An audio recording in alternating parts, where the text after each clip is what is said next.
Hello everybody and welcome.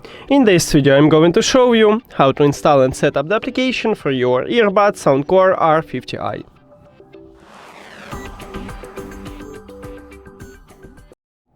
You have to start by open App Store and now go to the search at the bottom.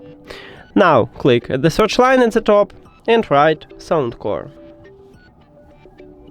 Now search. And you should install this application, what called SOUNDCORE.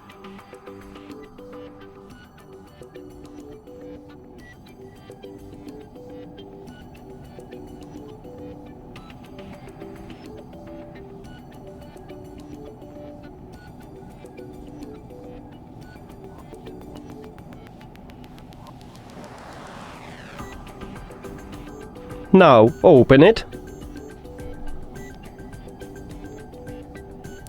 If you need notification, click allow. If you don't need it, click do not allow.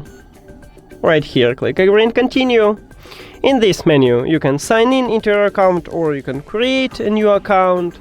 At the right top, you can select your region. At the left top, you can skip this menu, and I'm going to skip it. I don't want to enter my account. Right here, we need to click allow to see our earbuds. And that's it. Thank you for watching this video. If you found it helpful, please consider subscribing to the channel and leave a like on the video. See you later!